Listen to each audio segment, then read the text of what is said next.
Good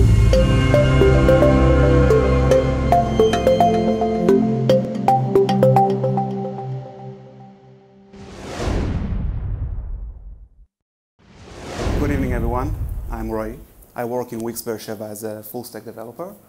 I work on some of the company's core back-office applications, such as some of the site creation tools, the business management platform, and an extensive cross-platform notification system.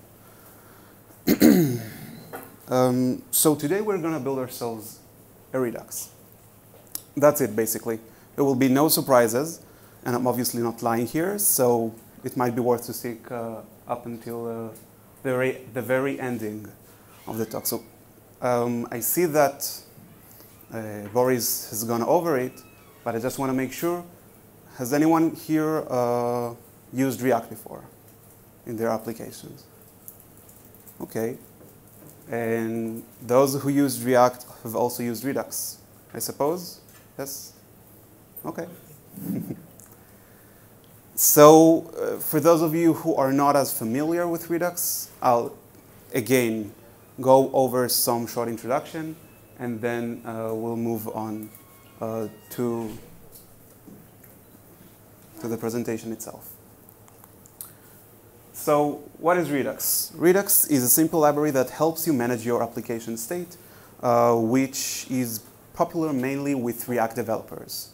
Now, you manage your state in plain, in vanilla JavaScript, and which in turn makes it easier to observe it and to test it as well. When you introduce Redux into your project, you also introduce the Flux pattern that Boris has gone over, so I'm not going to delve on that too much. I'm just going to state the main benefits that you have when you use it. So first of all, since you have to describe your application as plain objects, as plain immutable objects that you cannot change, you can also make snapshots of your applications. So you can use those snapshots for better logging and better debugging, and also for persistent storage. You can store it somewhere and then restore it, and you'll be back right where you stopped. So that's basically the benefits of the Flux pattern. And now we'll move on to Redux. So I just want to say that Redux is awesome. And there I said it. As a React beginner, I soon faced the many challenges that emerge once you have more than a couple of components in your application. And when I first tried Redux, it was like a breeze of fresh air. It allowed me to do things that I couldn't do before. Now, Redux has a steep learning curve, and it is a little bit hard to get around it at first, to get your head around it at first. But once you do, it opens up a whole new world of opportunities. Now, Redux is awesome because Redux has the answers. It has the answers for many of our day-to-day challenges when we use React. The first is that it has a clear way of doing things. And I'm talking about the Flux pattern that we have just mentioned. Secondly, it allows us to manage our state globally. Now, everyone who has used React here before, I'm sure that you know that the first rule of React state is that you should keep that state local. And the question arises, what if we want multiple components to use the same state? So Redux basically solves that by introducing a global state store into our application, which any component at any point of the React tree can use without any issue. The third thing is that we can access the state anywhere down the tree. Now, I'm sure that if you have worked with React before, you know what prop drilling is. It's when you pass a prop to a component that doesn't really need it. It just passes it down to another component that you don't have direct access to. Now, the fact that we can connect any component in our tree to the global store allows us to prevent that. And so we can keep our tree more clean and our components free of unnecessary props. The last one I'm going to go over is that it optimizes transitions by only re-rendering components that have changed. Redux has a rather smart algorithm to decide whether or not to render components.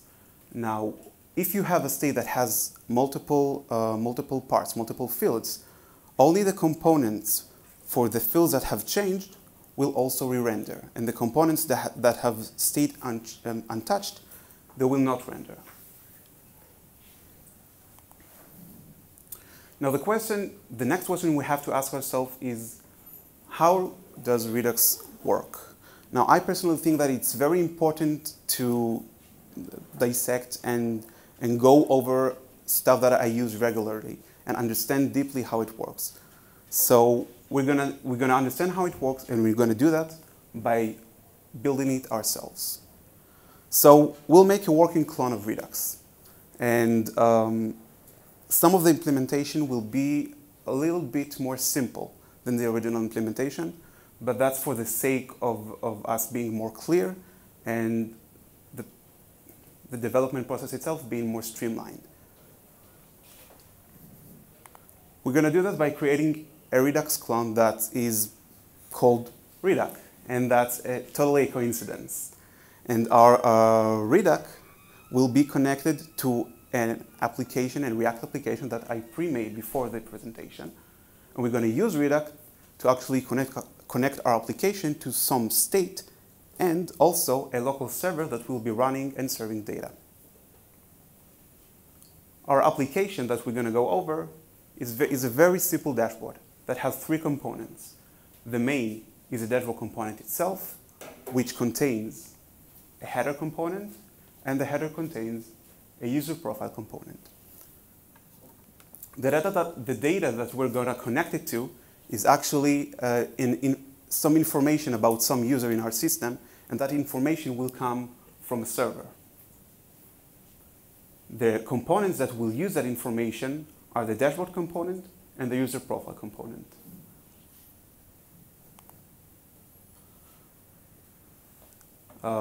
So basically we have a project at some point of its development, and we'll just create this Redux clone to connect it together and see how it works.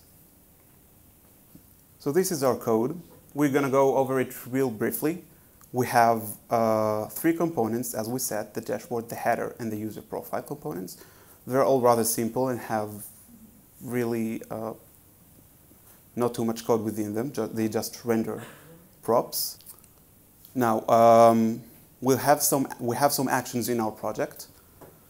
One action for fetching users from the server, and three basic Redux actions: user is loading, user failed to load, and set user, which in turn change the state to tell us that we are getting the user or that we have gotten it.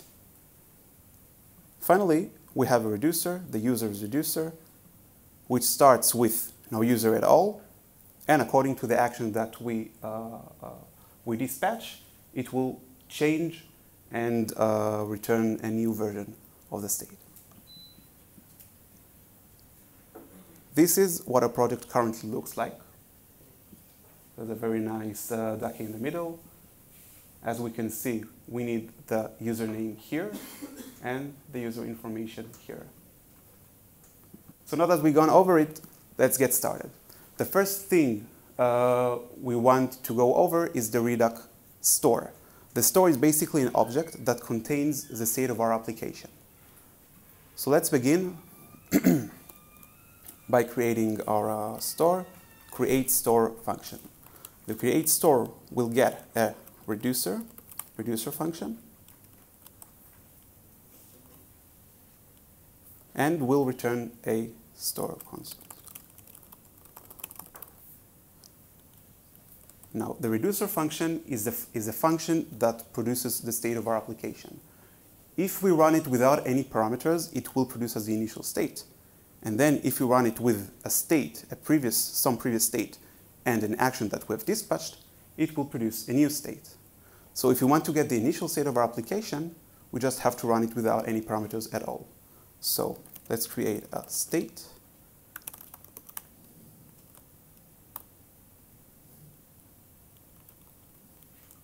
And let the whoever uses the store get the state. So get state is a function that returns the state of the store. Now, in order for us to be able to see that store, we're going to create an instance of it and put it on the window. So const store create store. The store will, of course, use the user's reducer, the one that produces the state that tells us about the user.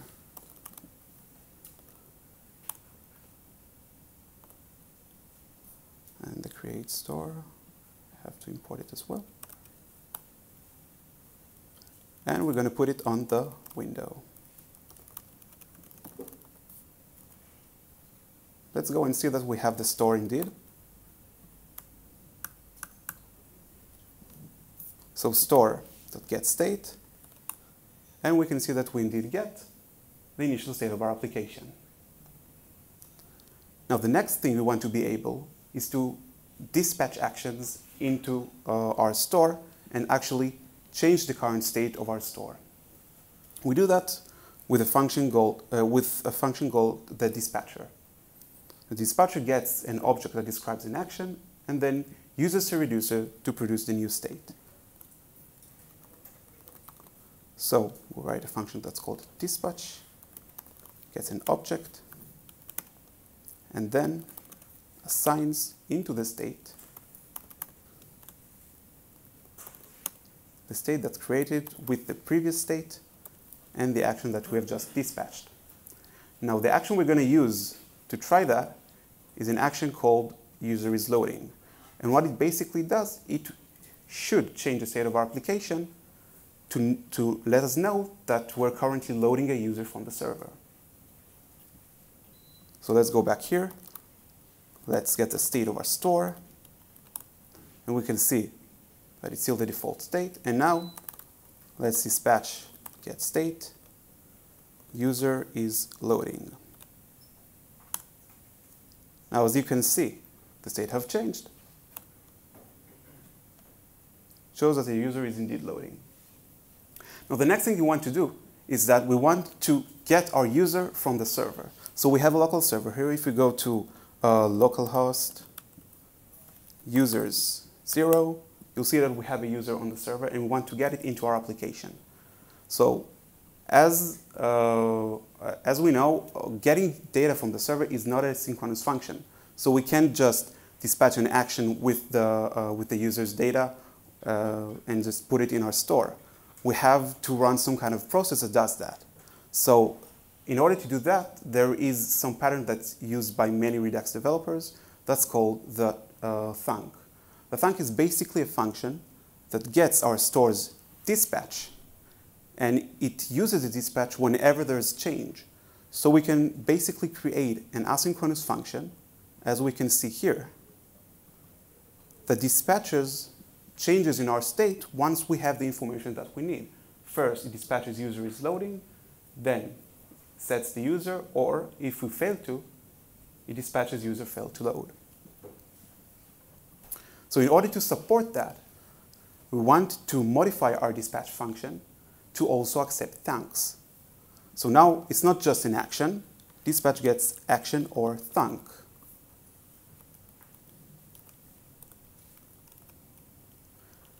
Now, in order to decide whether it is an action or a thunk, we're just gonna check the type of the object that we've got. So if type of action or thunk is a function, then it is a thunk indeed. So we're gonna call action or thunk with store.dispatch. Otherwise, it should be a normal object. And a normal object is a normal action. So we'll just use the reducer with it. Now, in order for us to see the process that it goes through, we'll also add a small console log here that will log every action that has been dispatched into the system. So now let's try it. Let's go to the store and dispatch fetch user 0, which 0 is my user. And as you can see, first it dispatched the user is loading, and then set user with the data that it fetched from the server. So if we go to store.getState, we already have that information. The next thing we want to do is actually connect our React application to that data. So one of the things we want to do is to load it when the application loads. So we can just go to our base component, to our root component, and say on component did mount. That means that the root component, our application just mounted for the first time. On component did mount, store.dispatch fetch user. 0. And now it auto-loaded. We can already see that some action has been dispatched, and if we run store.getState, we're already good to go. We already have the information.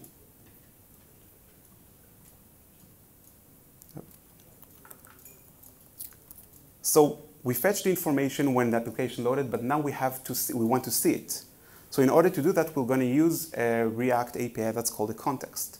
Now what the context gives us is a pair of components, one being a provider component and the other being the consumer. If we put our providers somewhere in the React tree, whatever components it wraps around, we put inside it, will be able to consume the context that it broadcasts to them. And in order to consume it, they'll have to use the consumer component. So in order to do that, we'll use the React create context API. So const context equals react.create context with null as the default value. Now the context API is rather generic, and we want to make it specific to our use case, which is we want the provider to get the store of our applications and the consumer to consume its state. So we're going to write our own little small provider component that uses the context. So we'll create it, export class provider extends React. The class will get a store and the children prop, and the children prop being the components that we want to put inside it.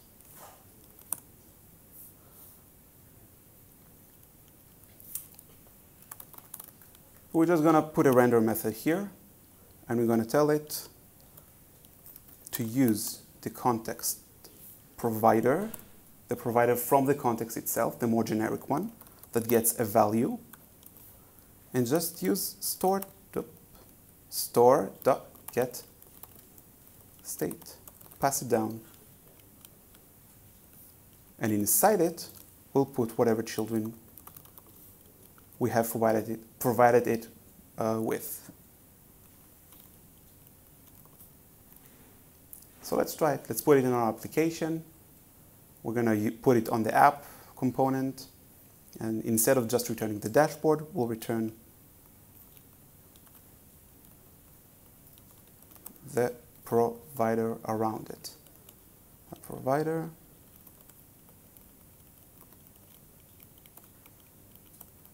Now, the thing that's missing from our provider is obviously the store that we want to put inside it. So we'll just take the store that we created here in the index. Of course, we take a look at our application and still nothing has changed because we just created the provider, but not the consumer. Now, the way Redux connects the components to the store is using a function called, well, connect.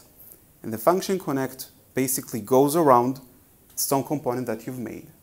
It gets the data from the store, and then it drills it down into the component using the component props. As we can see, our user profile component is looking for is loading name, occupation, and image, which just coincidentally happen to be available in our store's state. So when we will connect it to our Redux, it will just get it from there instead of us having to pass it into it, to pass the props into it. So let's create the connect function. So our connect function, export const connect, our connect function will get some pre-existing React component and will return a new component. So class that extends,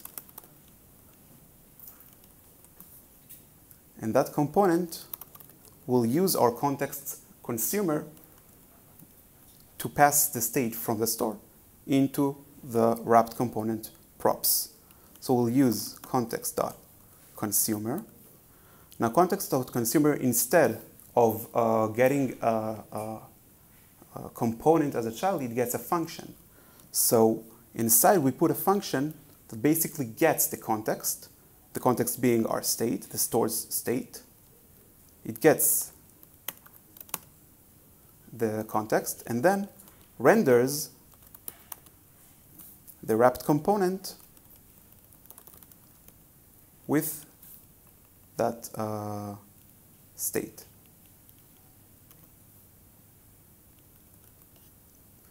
So that's basically it. Let's try to connect our components into that the store. The first component we want to connect is a dashboard. A dashboard only needs the name of the user. So we'll go here and we say const dashboard container, which is a self-contained version of the dashboard. Dashboard container equals connect dashboard. So that created a new component for us.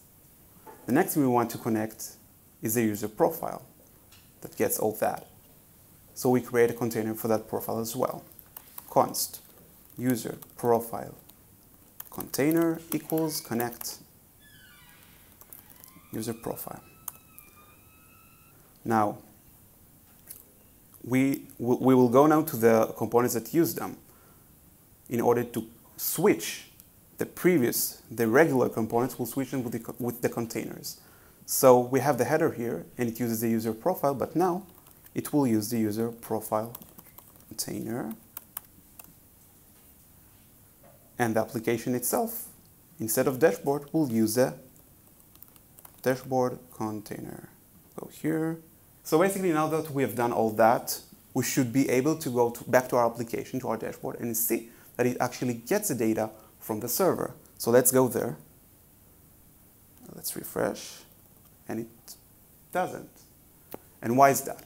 It doesn't because the store really does updates its state, but React never really knows that it did, because React works in an immutable fashion. It has its own state. So in its state, it gets an object. But if that object changes, it has no way of knowing that. And we have to tell it that it has changed. So our provider, instead of just passing down the store's get state, will have to put the state of the store in its own state. We'll use the state mechanism of React. So we'll declare some default state on the provider. And when the provider mounts, component will mount. When the provider mounts, we'll say that we have to tell we'll have to subscribe to the changes in the store. Now, how we will do that? We have no way of knowing when the state has changed. We're gonna add a new mechanism to the store that's called subscribe. Now, if we subscribe to the store, it will tell us that it has changed and will tell us what the changes are. So in order to do that, we'll create an array of callbacks, which is basically an array of functions that we will be able to pass into it, and it will call. We'll add a new subscribe method.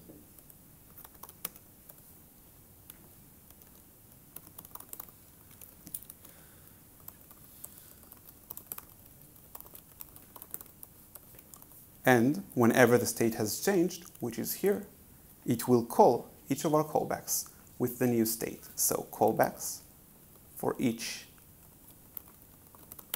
callback, call it with store.getState. The last thing to do is to actually subscribe to our store. So we'll say this.props.store.subscribe,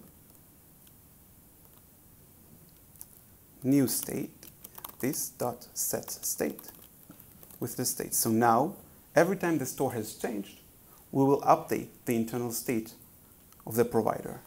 The last thing is that we have to pass this state down instead of the store. So this.state.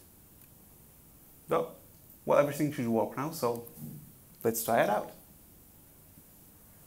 And now it works. Thank you very much. So now that our application is working, let's try and play around a little. So we have more than one user. Let's try and change the user, store.dispatch, fetch user 1 instead of 0. And now we have a new user. So now that we've gone over that, let's go back and give us a few final notes. So remember that I told you that there will be no surprises and no plot twists and everything. So cool, here's the plot twist. Redux is awesome, but you shouldn't use it. For the most part.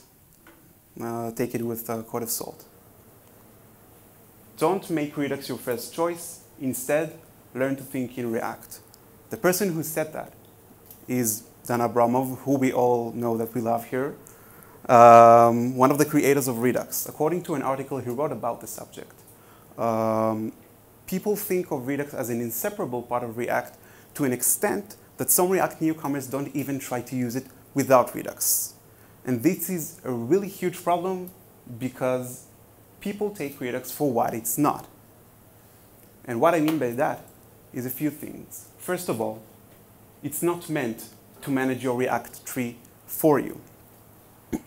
Redux is not the right tool if all you want is a more comfortable way to manage your React tree. Instead, think how you can leverage React's own APIs, such as the state, props, context, just as we did a few minutes ago. The next thing is that it's not a global state store for the sake of being a store. When you introduce Redux into your code, you're also introducing the Flux pattern. And when you introduce the Flux pattern, you are committing to one of the more explicit patterns in the front-end world, where you have to state everything explicitly as reducers, as objects. And this in turn introduces a lot of boilerplate. If you want your state to be available to multiple components, just put it on your root component, your root React component, and pass it down using props or using context. The next point is that it's not an optimization for React. Even though Redux has its own smart way of knowing when certain parts of the state have changed and only render certain components, it's not an optimization layer. If you're having performance issues, then consider using React's should_component_update function, which allows you to tell React when to re-render. Or if you have some more basic use cases, such as just compare the props, you can use the React own pure component that does exactly that. And lastly, it never promised to make your life easier, just impose order.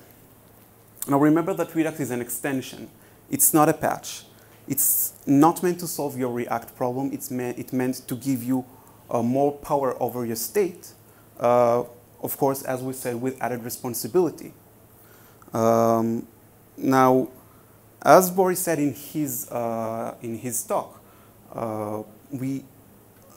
this is a very famous case of us adding something that we think that we might need in the future, and In most cases, let me tell you that, I've worked on a couple dozens of React projects. This is not the case.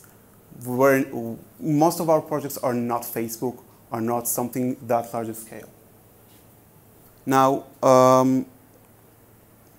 you see what we did here today? By implementing our Redux clone, the Redux, we actually used React's own APIs to do the tasks that we want Redux to solve for us. So if we now know how we can solve it with React, well, why use Redux for solving them? Let's just use React instead and use Redux when we need it.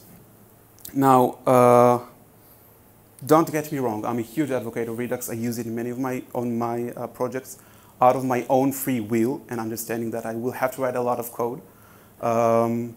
But if there's one thing I wish that you would take home with you today, is that you should use Redux when you want Redux.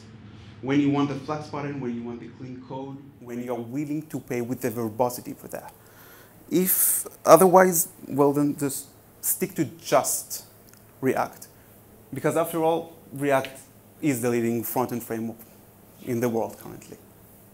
And that's it. Thank you.